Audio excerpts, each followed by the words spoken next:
Today you're about to experience the best Cancer Cup guide on the internet, because I brought together 4 players, plus myself, with experience from JP but also global for each of them to contribute to one segment of information presented in this video. And this will not only teach you how to destroy your opponent's Umas, but all the secrets to Tokyo 1600 as well. This video and script were written, presented and produced by Static Nexus. All information has been vetted by myself and other experienced players. Let's get started. The Cancer Cup is going to be on Tokyo 1600 and will be a mile, turf track, left, summer, sunny and good terrain. With that in mind, we can already go over all the green skills we are guaranteed to activate on this track, being the following, but also some other green skills that we can incorporate in our builds but have more of a random activation. Having one Uma with Lone Wolf is good, just so others can't use it for themselves, and is easily obtainable through these support cards. For the track itself, it presents a starting straight, followed from 2 back-to-back corners and a straight to the finish line. It's worth noting for skills that hills aren't very important on this race, and these observations are particularly important for us to keep in mind, as it's going to tell us what skills and uniques we're going to need that we're going to touch on right now. So now that we've looked at the track, we can identify what running styles we need and why. And that running style is going to be front runners. But why is that? Well, if you look closely at this track, you'll notice that the late race actually begins on a very small section near the end of the second corner. Now that tiny stretch is the key to this race, especially with the arrival of Seiun Sky and her unique skill, Angling Scheming. This makes this Uma the strongest choice for Tokyo 16200, as she can easily secure the win if the skill conditions are met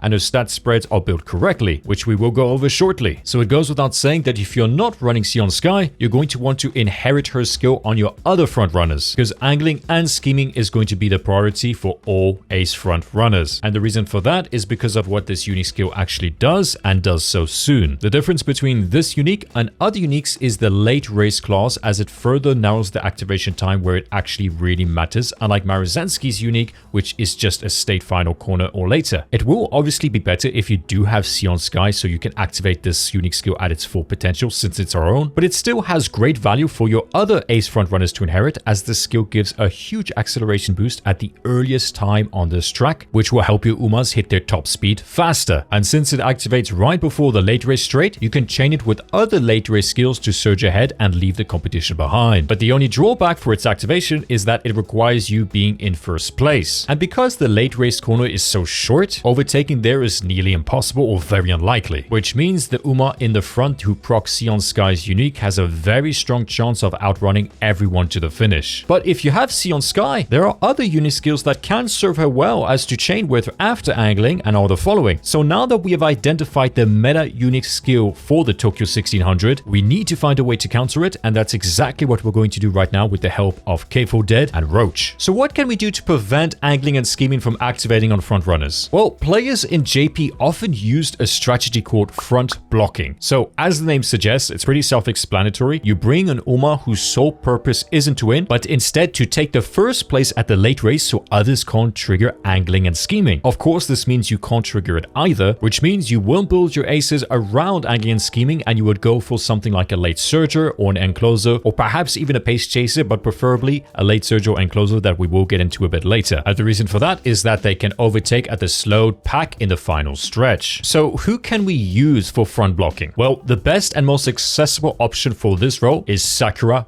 Blockushin. Thanks to a unique, which activates right at the halfway point of the race, just after the second corner, this lets her overtake easily through the mid-race, and since you don't care about the late race or final spurt, you can focus entirely on early and mid-race skills. Now for the target stat spread for your Blockushin, speed isn't important as it only affects the last spurt, but you have to aim for 12,000 power to take the lead in early. Stack as much wit as possible, so 1,000 plus if you can. I personally recommend that you go up to 600 and work your way up from there if you can, because you don't want to lose points on power, as that is the main priority. And when you are hitting 600 wit, you have already maxed out its most best return for points versus skill activation percentages. If you can get across 1,000, go for it. And for stamina, you are going to want to keep that at least at 400 or 500 so she doesn't burn out before angling and scheming comes into action. For the skills for Blockushin, you'll be able to use the same references as we're going to get into for front runners, but just remember, anything that helps in the early to mid race is all that matters. Now for building Blockushin and staging a career to achieve the stats that we just spoke about, you're going to want to run a support card spread of either 3 wit, 3 power, and focus on cards that provide front runner and mile skills, but most importantly the key ones: Groundwork, Tail Held High, and Speed Eater. But for your legacies, that will depend on your support card spread and output, as your legacies should be helping you to support your support card deck in the areas that it's failing to achieve the stats that you need. But if we're going off what we just spoke of in terms of stats, for the legacies, you want to make sure that your blue sparks are focused on stamina as a priority, followed by power and wit. Now, about the general most important skills for your aces, there's one in particular that's very good for front runners, and that's going to be Groundwork. And what that does is it means that your front runners aren't going to be overtaken as easily early race thanks to this skill. And unfortunately, without it, they risk falling behind before the late race. But to secure Groundwork to activate, you're going to need to stack on skills that trigger right at the start. So track-related green skills and other instantly proccing skills can help you achieve that goal. The downside of this skill is that no Uma has it within their innate skills or potential skills in their kit. So you'll need a support card to pass it down or a legacy, which can prove difficult. And here's the list of the current support cards that can provide it through hints. Another must-have is Tail Held High, especially for your front runners, as the key to them activating angling and scheming is getting to the late race first, as it's the key to winning. The challenge isn't much as activating it, as it does follow one of the ground rules as Groundwork, but the challenge is actually again obtaining it. However, if you raise Seiun Sky to potential level 4, you can unlock it directly without relying on hint support cards. And lastly, a skill that can give you an edge over other Umas, and that is Speed Eater. It's great for consolidating an early lead and pairs perfectly with angling and scheming, since both require you to be in the first place to trigger. So your front runners and your Blockushin are the two best types of Umas to be geared with it. But the biggest drawback is how difficult it is to obtain once again, with only a few but not very ideal sources for the hint. But it can also be passed down through white sparks for your legacies, but I know that is going to be very difficult to find or make yourself, as we don't have many gaps between each champion's meet. So what if you don't want to build a front runner, and what if you don't have Seiun Sky and you're not interested in getting into the meta of angling and scheming? Well, that's okay, because we are going to get into team compositions a bit later, and in terms of ace Umas, there are other options that can fit Tokyo 1600 very well if it's in the right team, which we will touch on just in a second. But first, here are the other ace Umas for each style that will be the best performers based on their unique skill for Tokyo 1600. Now, when it comes to the team compositions, I'm going to present you with 3 team compositions which all have a different type of strategy. The Seiun Sky strat: front runner Seiun Sky as the ace, late surger Measure Orion as the ace, and debuffer Nice Nature for sharp gaze, all seeing eyes at potential level 5 that you can also add with many other debuff skills from these support cards. And again, this will be the Seiun Sky strat where you're really banking on angling and scheming. The next is the counter strat, being the meta killer strat, and that would be Sakura Bakushin as Blockushin as the front blocker, as we explained in the first part of our video, late surger Measure Orion as the ace, and closer Narita Taishin as the second ace, and this will be the meta killer strat. And for the third strat is going to be the triple gambling strat. This will be frontrunner Seiun Sky as the ace, frontrunner Smart Falcon as an ace,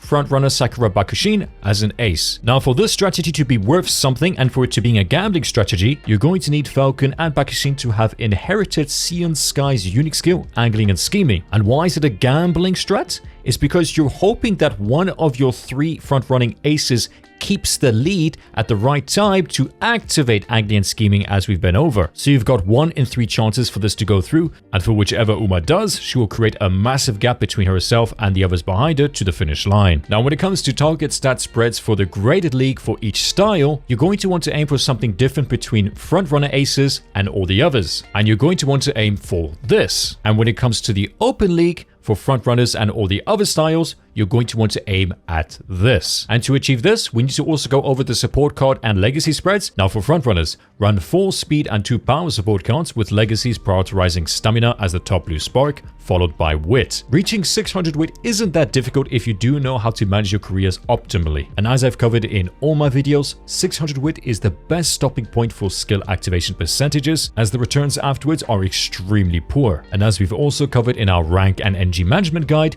wit training is excellent for energy management when paired with other recovery methods, but also helps for skipping and stalling turns, meaning you should be naturally using wit training often and in the right circumstances. For the other styles, you're going to want to run 4 speed and 2 power support cards as well, but with the legacies, prioritizing stamina first and then power. And for pink sparks, aka aptitude sparks, you're going to want to try to get your turf aptitude to an S, as it increases power by 10%, which directly boosts acceleration and will help you hit your top speed faster. So the Cancer Cup is all about Tokyo 1600. That makes Seiun Sky with her unique skill, angling and scheming, the strongest ace, but also the frontrunners who inherit her unique. However, Blockushin is your go-to counter, so it's important to consider that when you are building a Seiun Sky team. It's important to get your frontrunner aces geared up with Groundwork, but also Tailheld Hide and Speed Eater if possible. And of course, with the right stat spreads depending on their style, and Pink Sparks prioritizing Turf. Just remember to build your frontrunners with reliable skill that helps them get ahead early, focus on hitting your stat goals for both graded and open league,